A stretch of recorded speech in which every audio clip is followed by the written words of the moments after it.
about what happened, and this is about kind of the rules of the road. I mean, there are many. No, but let me finish my question. Let me finish my question, and then you have the floor. You're about to watch a 10-minute slow-motion car crash. Deputy AG Todd Blanche went on CNN to defend the Epstein files, the arrest of journalists, and the raiding of election officers. He thought he could bully Dana Bash, but she stood her ground. Let's watch this together, and I'll give my 2 cents at the... Here with me now is Deputy Attorney General Todd Blanche. Thank you so much for joining me this morning. I want to start with the Epstein files. Elon Musk, who is mentioned in some of these files, wrote, quote, "What matters is not the release of some subset of Epstein files, but rather the prosecution of those who committed heinous crimes with Epstein.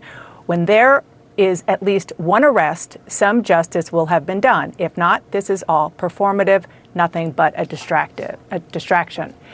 Is the Department of Justice considering bringing any additional charges here?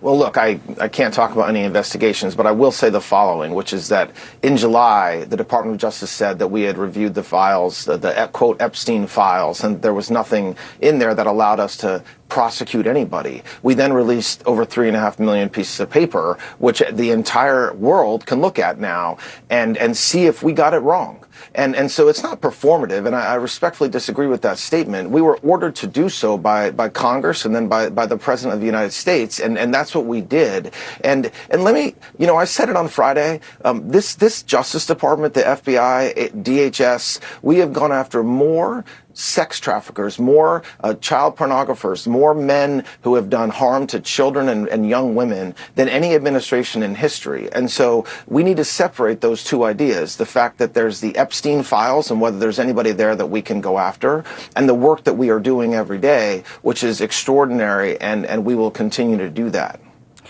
Among these new files is a list compiled by the FBI just in August of numerous salacious and, to be really clear, unverified allegations about President Trump.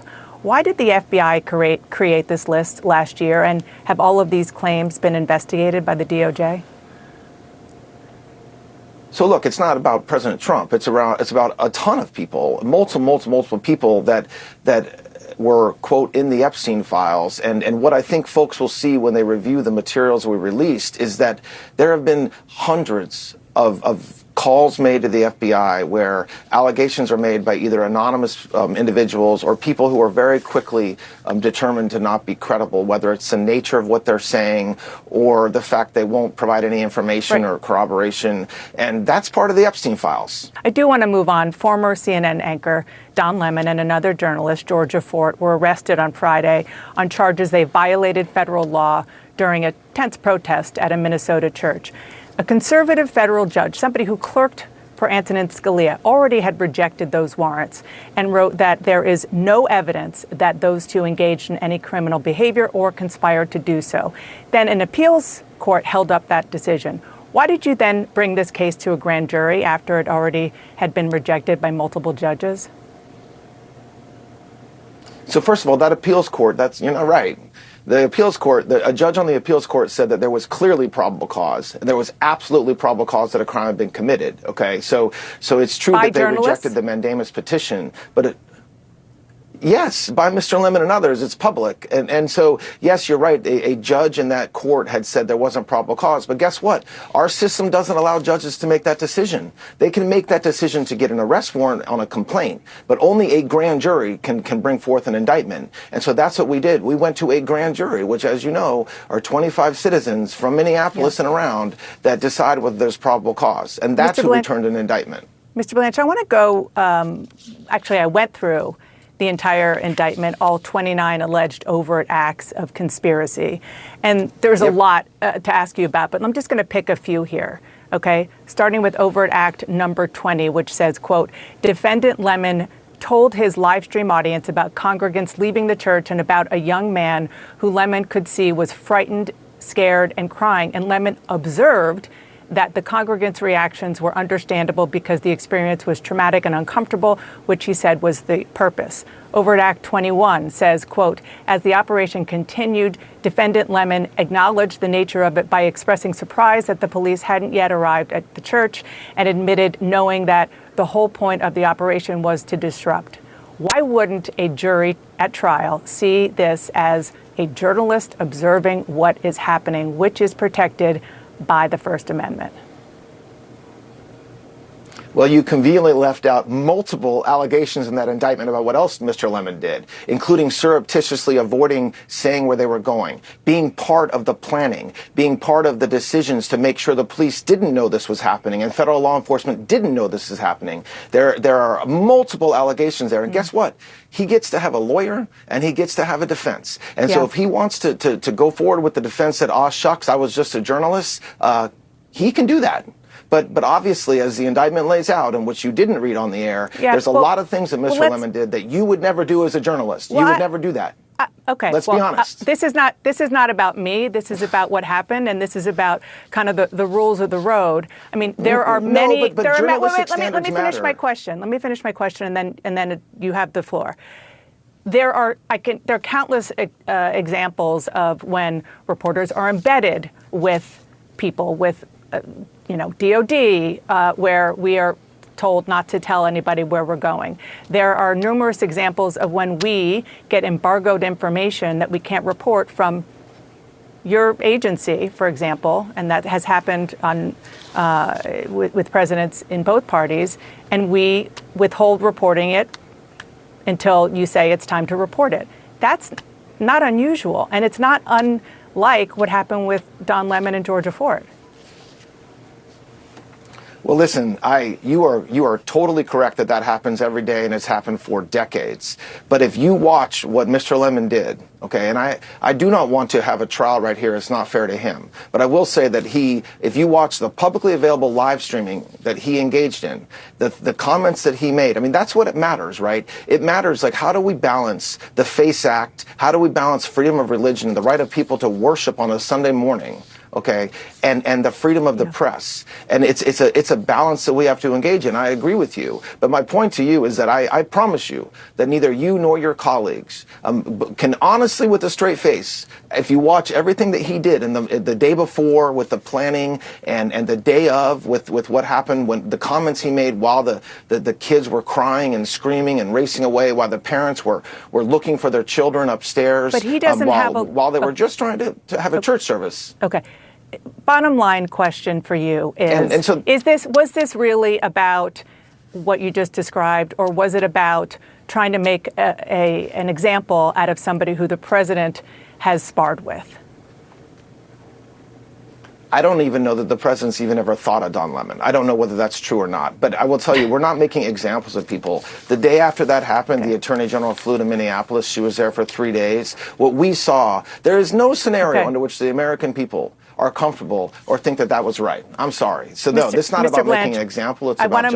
I want to move on. But the White House, on the official Twitter handle, celebrated his arrest with social media and a chain emoji, and it's pretty clear that they're very well aware in the White House of this. I want to ask about Georgia. No, I didn't say they weren't aware. Wait. Hold on one second. And they were didn't say celebrating they weren't aware. it. That was afterwards. You said that. No. You said that President Trump had some vendetta or something against Mr. Lemon. I said I don't know whether he even ever thought of Mr. Lemon. I have no idea. Yesterday, You're right. He called there him was a sleazebag. a tweet that went out. Just so you know, he called him a sleazebag just yesterday. After his arrest. His arrest. Okay. You said a lot of things before that, and it's mutual. But let me move on to Georgia. Earlier this week, the FBI went into the elections office in Fulton County, Georgia, to seize 2020 ballots, voter rolls, scanner images. And the president told reporters, quote, "They got into the votes. You're going to see some interesting things happening." What interesting things is he talking about, and why was he so involved in an FBI and DOJ raid? Well, just because he said that doesn't mean that he's involved. I don't believe he was involved. This is a criminal grand jury investigation, and I can't comment on it beyond what you just said, which is that there was a search warrant that was authorized by a federal judge, by a magistrate judge in Atlanta, that allowed us to go and seize those records, and they have been seized by the FBI as part of an ongoing criminal investigation. He said interesting things are happening, so it sounds like he was briefed on it.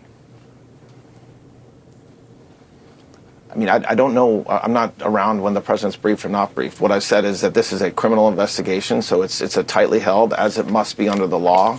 It's a grand jury investigation, and that's how we're proceeding. What are they investigating? As you know, we can't talk about specifics of any grand jury investigation. I will tell you, as I said on Friday, as the president has said, election integrity is of the highest importance to the American people, hopefully to everybody in this country, Democrats and Republicans alike. And so we are doing everything we can to make sure that we have free and fair elections. Okay. And as you well know, that when it comes to Georgia, claims of voter fraud there, because they got the 2020 ballots, have been debunked over and over again. There were multiple recounts. Why was the Director of National Intelligence, Tulsi Gabbard, present at an FBI raid? First of all, it wasn't an FBI raid. It was a search warrant being executed by FBI agents in the middle of the day. But why was she there? And secondly, I don't know why the director was there. She is not part of the grand jury investigation, but she is for sure a key part of our efforts at election integrity and making sure that we have free and fair elections. She's an expert in that space, and it's a big part of what she and her team look at every day. But beyond that, I don't, like I said before, this is a grand jury investigation being conducted by a U.S. attorney, and that's where we have to leave it for now. I wanted you to see that in full because it paints a very clear picture of the new Justice Department. Did you notice the pattern across all three topics? First, on Epstein. He says there is nothing there and calls the investigation closed. Second, on arresting journalists. He calls the reporter a sleazebag and claims the White House wasn't celebrating the arrest until Dana Bash showed him the tweet. And finally, on the Georgia election raid, he admits they seized the voting data but refuses to explain why Tulsi Gabbard, who has no role in the DOJ, was present at the scene. Todd Blanche spent 10 minutes trying to tell us that this is all normal legal procedure. But when you see him get angry, when you see him attack the host for asking basic questions, the mask slips. This isn't law enforcement, it's regime enforcement. I want to hear from you. Which part of this interview was the most disturbing? Was it the Don Lemon arrest or the Tulsi Gabbard raid? Put your thoughts in the comments below and make sure you're subscribed. Thanks for watching.